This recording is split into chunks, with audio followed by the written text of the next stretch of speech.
नमस्कार विद्यार्थी मित्रांनो, आज इयत्ता 8वीच्या इतिहास विषयाच्या तासामध्ये आपलं स्वागत.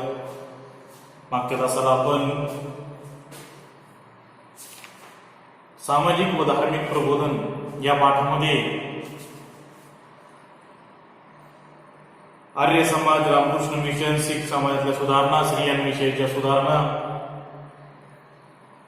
त्याच्याविषयी माहिती पाहिलेली आहे. त्यामध्ये महात्मा फुले, सावित्रीबाई फुले, महर्षी धोंडो केशव कर्वे, गोपाळ हरी देशमुख यासारख्या समाज सुधारकांच्या कार्याविषयी आपण चर्चा केलेली आहे. आजच्या या तासामध्ये आपल्याला भारतातले महत्त्वाचे दोन धर्म, हिंदू आणि मुस्लिम, तर या दोन्ही धर्मांमध्ये धर्म सुधारणा चळवळीची सुरुवात कशा पद्धतीने झाली, सामाजिक आणि धार्मिक प्रबोधन कशा पद्धतीने झालं त्याविषयी माहिती आजच्या या तासामध्ये आपल्याला पाहिजे आहे. तर सर्वात अगोदर मुस्लिम समाजातल्या धर्म सुधारणा किंवा मुस्लिम समाजामधल्या सुधारणा चळवळी त्या मुद्द्याविषयी आपल्याला माहिती पाहिजे. मुस्लिम समाजामध्ये धर्म सुधारणा करण्याची सुरुवात किंवा सुधारणा करण्याची सुरुवात अब्दुल लतीफ, दोन महत्वाचे व्यक्ती आहेत. पहिला अब्दुल लतीफ.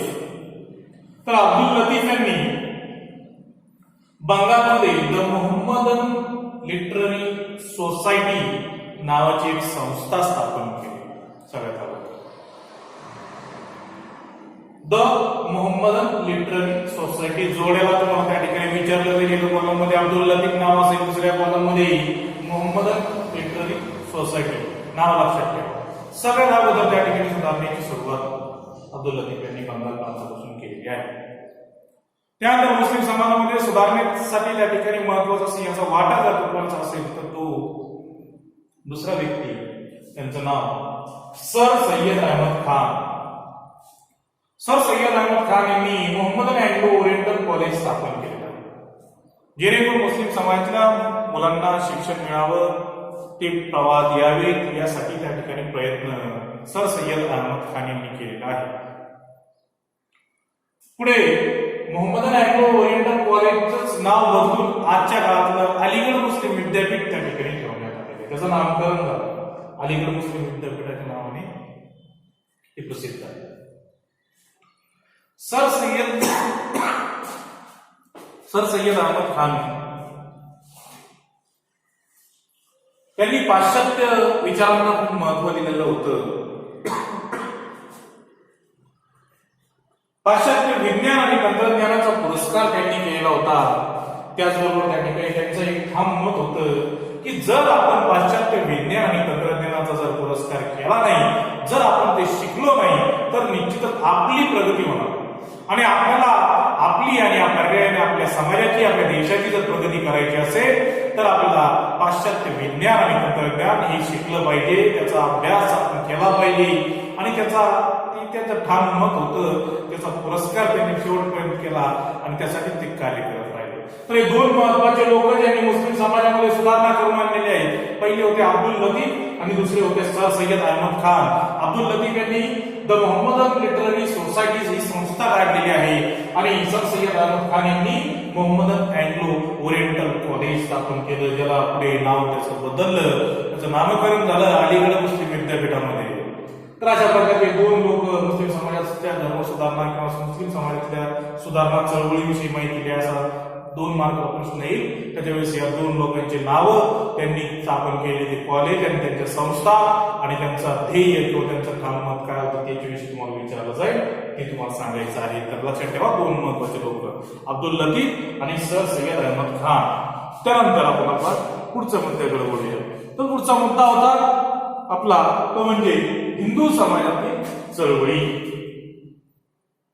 तर हिंदू समाजामध्ये सुद्धा बऱ्याचशा प्रमाणात जे अंधश्रद्धा होती, अंधश्रद्धेचा पगडा होता, त्यानंतर त्या ठिकाणी उच्च नीच भेदभाव होता, अस्पृश्यता होती. आपल्याकडे आपला इतिहास आपल्या सगळ्यांना माहिती आहे.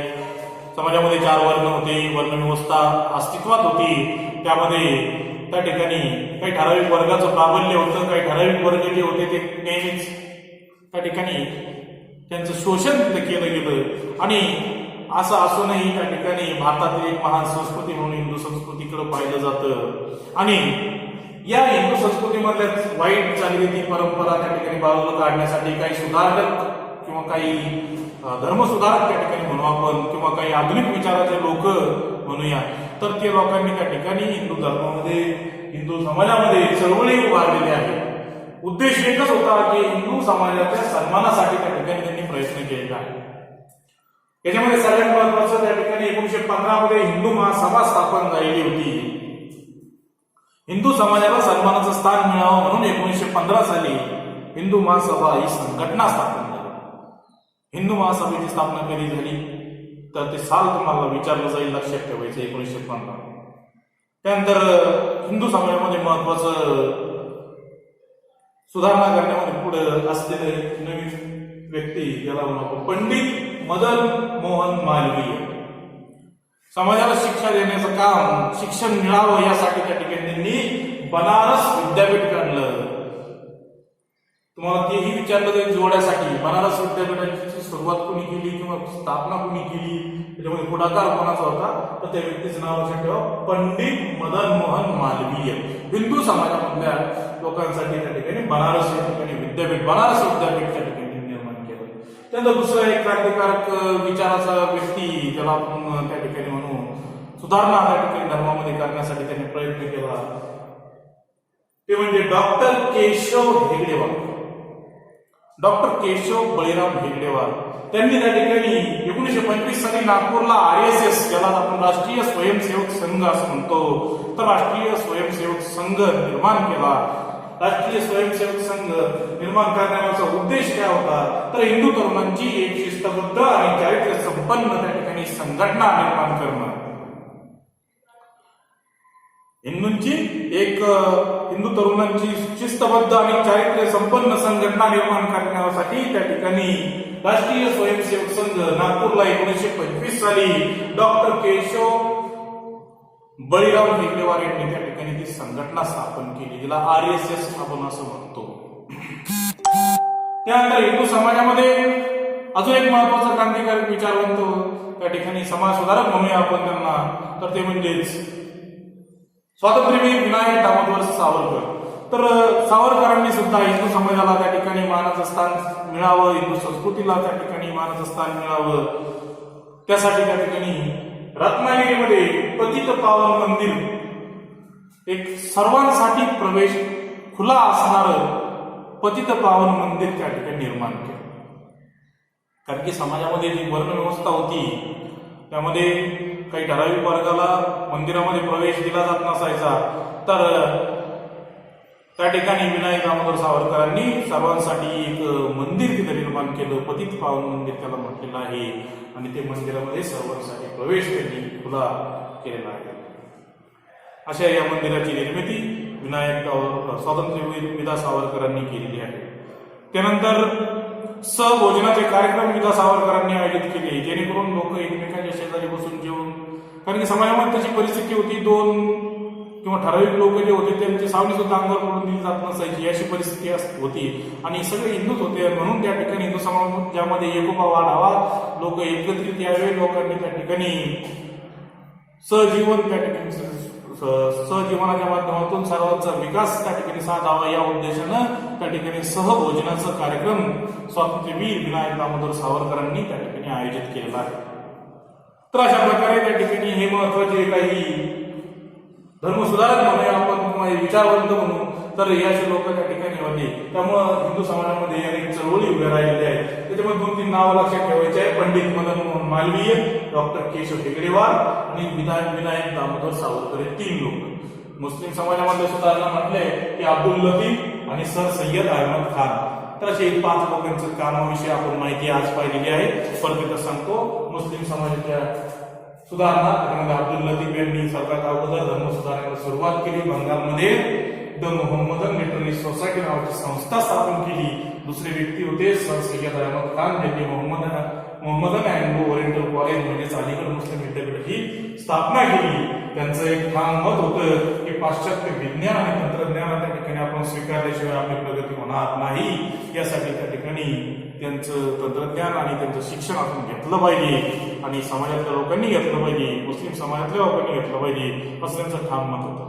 त्यानंतर हिंदू समाजातल्या सुधारणा आपण पाहिल्या, चळवळी आपण पाहिल्या. त्यानंतर समाजातल्या हिंदू समाजाला एक सन्मान मिळावा, सन्मानाचं स्थान, मानाचं स्थान मिळावं यासाठी त्या ठिकाणी 1915 मध्ये हिंदू महासभा स्थापन करण्यात आली. त्यामध्ये त्या ठिकाणी महत्वाचं नंतरच्या काळात एक व्यक्ती म्हणजे पंडित मदन मोहन मालवीय यांनी बनारस विद्यापीठ स्थापन केलं. त्यानंतर डॉक्टर केशव हेगडेवार यांच्याविषयी माहिती आपण पाहिली. RSS चे निर्माते ज्यांना आपण म्हणतो, तर त्यांनी नागपूर या ठिकाणी राष्ट्रीय स्वयंसेवक संघाची शाखा काढली आणि तिथून उद्देश एकच होता की हिंदू तरुणांची शिस्तबद्ध आणि चारित्र्य संपन्न एक संघटना त्या ठिकाणी निर्माण करणं. यासाठी त्या ठिकाणी ही संघटना RSS स्थापन करण्यात आली. आणि पुढे विनायक दामोदर सावरकरांनी सुद्धा रत्नागिरीमध्ये एक पतित पावन मंदिर सुरू केलं आणि त्याच्यामध्ये सर्वांसाठी प्रवेश खुला ठेवलेला होता. सगळ्या लोकांना त्या ठिकाणी प्रवेश त्याच्या माध्यमातून दिला गेला आणि सहभोजनाचा कार्यक्रमही त्यांनी घेतला, जेणेकरून समाजातली दुई, समाजातले जो भेदभाव होता तो संपावा या उद्दिष्टाने त्यांनी प्रयत्न केलेले आहे. तर अशा प्रकारे आपल्याला आधुनिक भारताच्या इतिहासाचा किंवा तो जो इतिहासामध्ये प्रबोधनाचा त्या ठिकाणी हा आविष्कार अत्यंत महत्वाचा होता. स्वातंत्र्य, समता, राष्ट्रवाद यासारख्या कल्पनांनी भारलेल्या सुधारकांनी राजकीय क्षेत्रामध्ये त्या ठिकाणी पुढे राष्ट्रव्यापी चळवळीही उभ्या केलेल्या आहेत. यातले बरेचसे लोक पुढे स्वातंत्र्य लढ्यामध्येही उतरलेले आहेत. अगोदर त्यांनी त्या ठिकाणी समाज सुधारण्याचा प्रयत्न केला, नंतर त्या ठिकाणी देशाकडे ते वळलेले आहे, देश स्वातंत्र्यासाठी त्यांनी प्रयत्न केलेला आहे. तर त्याच्याविषयी त्यांचं कार्याविषयी आपण पुढच्या तासामध्ये माहिती पाहू. या ठिकाणी हे प्रकरण इथं संपलेलं आहे. याच्यावरची प्रश्नाचे उत्तर स्वाध्याय तुम्हाला लिहायचा आहे, तर तो तुम्ही तुमच्या वहीमध्ये लिहून ठेवायचा आहे. आणि या ठिकाणी जे मुद्दे आज आपण पाहिले त्याचा एक स्क्रीनशॉट तुम्ही ठेवून घ्या तुमच्या मोबाईलमध्ये आणि त्यानंतर ते वहीमध्ये ते मुद्देही घ्या. ठीक आहे, राहिलेला भाग पुढच्या तासात पाहू. धन्यवाद.